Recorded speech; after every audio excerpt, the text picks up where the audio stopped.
শমশের গাজী বা ডাকাইত শমশের। গাজীনামার একটা স্তবক এই প্রসঙ্গে বলতে হয়, শমশের গাজী নামে আছিল তস্কর, পরগণে দক্ষিণ শখ ছিল তার খর, দস্যুবৃত্তি করি ধন করিয়া সঞ্চয়, হইবারে জমিদার তার মনে লয়। তাহলে একটা জিনিস স্পষ্ট যে শমশের গাজী একজন ডাকাত ছিল। জগৎমাণিক্য যখন মীর হাবিবের সাহায্যে চাকলা রোশনাবাদের কর্তৃত্ব ফিরে পান, তখন দক্ষিণ শিখ নিবাসী এক দরিদ্র মুসলমান চাষাবাদ করার সময় এক মূল্যবান বস্তু সেখানে পেয়েছিলেন এবং জগৎমাণিক্যের হাতে তা তুলে দিলে জগৎমাণিক্য খুশি হয়ে ওই প্রজাকে দক্ষিণ শিখের জমিদারি সত্ত্ব প্রদান করেন। প্রজার নাম ইমনসদা গাজী। মহামাণিক্যের কৃপায় ইমনসদা গাজীর ভাগ্যের পরিবর্তন ঘটে এবং তিনি রাতারাতি জমিদার হয়ে যান। সদা গাজীর পুত্র নাসির মোহাম্মদ পিতার মৃত্যুর পর দক্ষিণ শিখের জমিদার হন। তিনি তার শিশু পুত্রদের সঙ্গে এক দরিদ্র মুসলমান বালকের পড়াশোনা করার সুযোগ করে দেন। এর নাম শমশের গাজী। শমশের গাজীর জীবনী লেখক শেখ মনোহরের লেখা গাজীনামা থেকে জানা যায় যে শমশেরের পিতা পীর মোহাম্মদ একজন ফকির ছিলেন। আবার রামগঙ্গা বিশারদ রচিত কৃষ্ণমালা গ্রন্থে শমশেরকে রজক আখ্যা দেওয়া হয়েছে। বাল্যজীবনে তিনি দক্ষিণ শিখের জমিদার নাসির মোহাম্মদের গৃহে প্রতিপালিত হন। পরবর্তী সময়ে তিনি জমিদারের একজন তহসিলদার নিযুক্ত হন। তহসিলদার নিযুক্ত থাকাকালে তিনি জমিদারের অত্যাচার এবং কৃষকদের দুঃখ দুর্দশা সম্পর্কে সচেতন হন এবং এর প্রতিকারের জন্য বদ্ধপরিকর হয়েছিলেন। তিনি তার সমবয়স্ক কৃষক যুবকদের নিয়ে একটি দল গঠন করতে আরম্ভ করেন। দল গঠনের পর শমশের জমিদার নাসির মোহাম্মদের বিরুদ্ধে বিদ্রোহ করে এক অভিনব উপায় অবলম্বন করে বিভিন্ন বিদ্রোহ করেন। একদিন তিনি সদল বলে জমিদারের নিকট উপস্থিত হয়ে জমিদার কন্যাকে তার সঙ্গে বিবাহ দেওয়ার দাবি জানান। এতে জমিদারের আভিজাত্যে প্রচণ্ড আঘাত লাগে। তিনি একজন কৃতদাসের সঙ্গে তার নিজ কন্যার বিবাহ দিতে অস্বীকার করেন এবং কৃতদাসের এই প্রকার ঔদ্ধত্যে ক্ষিপ্ত হয়ে শমশেরকে শাস্তি দেওয়ার ব্যবস্থা করলে শমশের বিপদ বুঝে সদল বলে পলায়ন করেন। কিছুদিন অতিবাহিত হলে শমশের তার কৃষক বাহিনী নিয়ে অতর্কিতে জমিদারের প্রাসাদ আক্রমণ করেন। জমিদার এবং তার পুত্রগণ বিদ্রোহীগণকে বাধা দিতে গিয়ে নিহত হন। শমশের জমিদার কন্যাকে স্ত্রী রূপে গ্রহণ করেন এবং দক্ষিণ শিখ পরগনার জমিদারি অধিকার করেন, ঠিক যেন অনেকটা আধুনিক সিনেমার মতো। ত্রিপুরার রাজা ইন্দ্রমাণিক্য শমশের গাজীর বিদ্রোহের খবর পেয়ে তার উজিরের নেতৃত্বে একদল সৈন্য শমশেরের বিরুদ্ধে প্রেরণ করেন, কিন্তু শমশের তার বিদ্রোহী বাহিনীদের সহায়তায় ত্রিপুরার সেনাবাহিনীকে পরাজিত করতে সক্ষম হন। ত্রিপুরার উজির তাকে দক্ষিণ শিখের জমিদার হিসাবে স্বীকৃতি দিয়ে মুক্তি লাভ করেন। এরপর নগরে প্রতিনিধি হাজির হোসেনের সহায়তায় এবং নবাবকে বার্ষিক অধিক রাজস্ব দেওয়ার প্রতিশ্রুতি দিয়ে তিনি সমগ্র চাকলা রোশনাবাদের শাসক হন। অন্যদিকে নানা অরাজকতার মধ্যে ত্রিপুরার রাজা বিজয়মাণিক্য ঢাকায় পরলোক গমন করলে ইন্দ্রমাণিক্যের ভ্রাতা কৃষ্ণমাণিক্য ত্রিপুরার রাজধানী উদয়পুর অধিকার করতে সচেষ্ট হন। শমশের তার কৃষক বাহিনী নিয়ে আক্রমণ করেন এবং স্বল্প প্রচেষ্টার পর তিনি উদয়পুর দখল করে ফেলেন। কেননা তখন ত্রিপুরার মাণিক্য শাসনাধীন ত্রিপুরার অবস্থা এত খারাপ ছিল, ক্রমাগত প্রাসাদ ষড়যন্ত্রে জড়িয়ে পড়েছিল এবং কোনো রাজাই তার দীর্ঘ শাসন করতে পারেননি।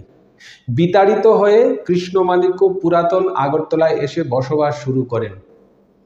এই থেকে উদয়পুরের রাজধানী হিসাবে যে গৌরব ছিল সেটা লুপ্ত হতে শুরু করে। পার্বত্য ত্রিপুরার প্রজারা প্রথম দিকে শমশেরকে রাজা হিসাবে মেনে নিতে অস্বীকার করায় শমশের দ্বিতীয় ধর্মমাণিক্যের এক প্রপৌত্র লক্ষণ মাণিক্যকে নামমাত্র উদয়পুরের সিংহাসনে স্থাপন করে নিজেই রাজ্য চালাতে থাকেন এবং কয়েক বছর পর ত্রিপুরার সিংহাসনও নিজেই অধিকার করেন, কিন্তু রাজা উপাধি গ্রহণ করেননি। সনদগুলিতে তিনি নিজেকে শ্রীযুক্ত মোহাম্মদ শমশের চৌধুরী হিসাবে উল্লেখ করেন। শমশের স্বল্পকালের মধ্যেই সুদক্ষ প্রশাসক হিসাবে প্রমাণ করেন এবং রাজ্যের প্রতি পরগনায় তিনি একজন করে সুদক্ষ শাসনকর্তা নিযুক্ত করেন। ত্রিপুরাকে বহিঃশত্রুর আক্রমণ থেকে রক্ষা করার জন্য বিভিন্ন স্থানে কিল্লা বা দুর্গ নির্মাণ করা হয়। শাসন কার্যে হিন্দু ও মুসলিম উভয় সম্প্রদায় থেকে নিযুক্ত করা হয় বিভিন্ন প্রতিনিধি। ধর্মপুর নিবাসী গঙ্গা গোবিন্দ ছিলেন তার দেওয়ান এবং খণ্ডল নিবাসী হরিহর ছিলেন তার নায়েব দেওয়ান। এদের উপর রাজস্ব আদায়ের ভার ছিল। শমশেরের প্রধান অনুচর আব্দুল রাজ্জাক ছিলেন রোশনাবাদের শাসনকর্তা। শমশেরের নেতৃত্বে কৃষক বিদ্রোহ ঘটেছিল দেশব্যাপী এক ভয়ঙ্কর অরাজকতার সময়। অরাজকতার সুযোগ নিয়ে চূড়া কারবারি প্রভৃতি শমশেরের প্রবল শত্রু হয়ে ওঠে। চূড়া কারবারিরা নিত্য প্রয়োজনীয় দ্রব্যটির দাম চড়াতে থাকে। শমশের স্বাধীনতা ঘোষণা করেই এর বিরুদ্ধে কঠোর ব্যবস্থা অবলম্বন করেন। শমশেরের এই ব্যবস্থা রাজমালা বা ত্রিপুরার ইতিহাস রচয়িতা কৈলাসচন্দ্র সিংহ তার রাজমালাতে বর্ণনা করে গেছেন। শমশের তার অধিকার মাত্র দ্রব্যাদির উপর ক্রয় বিক্রয়ের আশ্চর্য নিয়ম প্রচলিত করেছিলেন। কৈলাসচন্দ্রের রাজমালা থেকে জানা যায় যে নিত্যপণ্যের দ্রব্য ক্রয় বিক্রয়ের উপর শমশের একটা লিস্ট তৈরি করেছিলেন। তার নির্দেশে 82 সিক্কা ওজনের শের ধার্য হয়েছিল। তিনি সেই শেরের পরিমাণ, কোন দ্রব্য কত মূল্যে বিক্রয় হইবে তার একটা তালিকা বাজারে টাঙ্গিয়ে দিয়েছিলেন। যেমন উদাহরণ হিসাবে বলা যায়, তাল 1 সের 5 সিক্কা, লঙ্কা 1 সের 5 সিক্কা, গুড় 1 সের 10 সিক্কা, ঘৃত 1 সের 10 সিক্কা, তেল বা তৈল 1 সের 90 সিক্কা, কার্পাস 1 সের 5 সিক্কা। দরিদ্র প্রজাদের বিনামূল্যে জমি বন্টন ও নিষ্কর জমিদানের ফলে বিভিন্ন জনহিতকর কাজের জন্য প্রচুর অর্থের প্রয়োজন পড়ে। উপরন্তু অধিক পরিমাণে রাজস্ব দিয়ে বাংলার নবাবকেও সন্তুষ্ট রাখতে হয়, এই ছিল শমশেরের আর্থিক সমস্যা। শমশের অর্থ সংগ্রহের জন্য এক সহজ উপায় অবলম্বন করেন। তিনি নিজ রাজ্যের বাইরে ধনী ও কৃপণ জমিদারদের ধন ভাণ্ডার লুণ্ঠন করে অর্থ সংগ্রহ করেন, আর সেই অর্থে একাংশ দিয়ে তিনি দরিদ্রের মধ্যে বন্টন করে দিতেন এবং অপর অংশ বাংলার নবাবকে রাজস্ব হিসাবে দিয়ে সন্তুষ্ট রাখতেন। শমশেরের ডাকাতির কথা চারিদিকে প্রচারিত হতে থাকে এবং জমিদার ও ধনী ব্যক্তিরা ভীত হয়ে নবাবের কাছে শমশেরের বিরুদ্ধে বারবার অভিযোগ পেশ করতে থাকেন। ত্রিপুরার যুবরাজ কৃষ্ণমাণিক্য এই বিদ্রোহ ধ্বংস করার জন্য তৎকালীন বাংলার নবাব মীর কাসিমের নিকট উপস্থিত হয়ে তার নিকট সাহায্য প্রার্থনা করেন। শমশেরের নেতৃত্বে ব্যাপক প্রজা বিদ্রোহের সংবাদ ইতিপূর্বে নবাবের নিকট পৌঁছায়।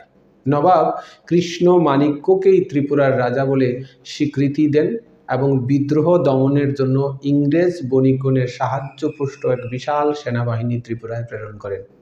নবাবের সুশিক্ষিত ও কামান বন্দুকে সুসজ্জিত বিশাল সেনাবাহিনীর সঙ্গে যুদ্ধে শমশেরের বাহিনীর পরাজয় হয় এবং তার পুরো বাহিনী ছত্রভঙ্গ হয়ে যায়। শমশের নবাবের হাতে বন্দী হন। শমশেরকে মুর্শিদাবাদের কারাগারে আবদ্ধ করা হয়। কিছুদিন পর 1768 খ্রিস্টাব্দের শেষ ভাগে নবাবের হুকুমে তুপের মুখে তাকে বন্ধ করে শমশের গাজীকে হত্যা করা হয়। এইভাবে প্রায় 2 বছর কাল ত্রিপুরায় সামন্তরাজ ও ইংরেজ বণিকগণের ত্রাস সৃষ্টি করে এবং বাংলার কৃষক বিদ্রোহের ইতিহাসে এক নতুন পথ নির্দেশ করে শমশের গাজীর নেতৃত্বে পরিচালিত রোশনাবাদের এই কৃষক বিদ্রোহের অবসান ঘটে। কৃষ্ণমাণিক্য এই বিদ্রোহের অবসানের পর ত্রিপুরার সিংহাসনে আরোহণ করেন।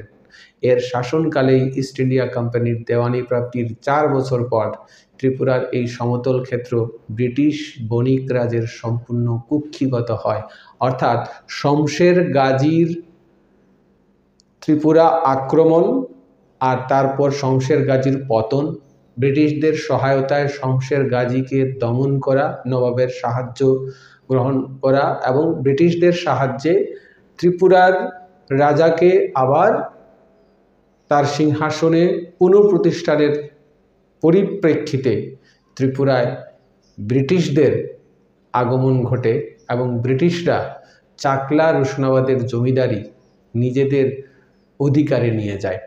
শমশের গাজীর ত্রিপুরা আক্রমণের ক্ষেত্রে এটা ছিল সবচেয়ে বড় একটা পরিবর্তন। শমশের গাজীর ত্রিপুরা অভিযানের ক্ষেত্রে তিনটা গুরুত্বপূর্ণ পরিবর্তন ছিল। প্রথমত, ত্রিপুরার রাজ পরিবারের যে প্রাসাদ ষড়যন্ত্র এবং দুর্বলতা সবার মধ্যে প্রকাশ পায়। দ্বিতীয়ত, ইংরেজদের সহায়তায় বাংলার নবাবের সহায়তায় ত্রিপুরাকে শমশের গাজীর দখলমুক্ত করার ফলে সমতল ত্রিপুরার উপরে ইংরেজদের প্রভাব প্রতিষ্ঠিত হয়। আর 3 নম্বর যে পরিবর্তন সেটা হচ্ছে ত্রিপুরার রাজধানী রাঙ্গামাটি বা উদয়পুরের পরিবর্তে সেটা পুরাতন আগরতলাতে স্থানান্তরিত করা হয়। এই ছিল কৃষ্ণমাণিক্যের রাজত্বকালের সূত্রপাত, শমশের গাজীর ত্রিপুরা অভিযান এবং চাকলা রুশনাবাদে ব্রিটিশদের অধিকার স্থাপন। ভিডিওটা ভালো লাগলে অবশ্যই লাইক করবে, শেয়ার করবে, আর চ্যানেলে নতুন হলে অবশ্যই সাবস্ক্রাইব করবে। প্রত্যেকের সমর্থন প্রয়োজন। ত্রিপুরা রাজ্যের ইতিহাস সম্পর্কে জানতে গেলে অবশ্যই হিস্ট্রি আইকিউ চ্যানেলটাকে সাবস্ক্রাইব করবেন। জয় হিন্দ, বন্দে মাতরম। সবাই ভালো থাকবেন। নমস্কার।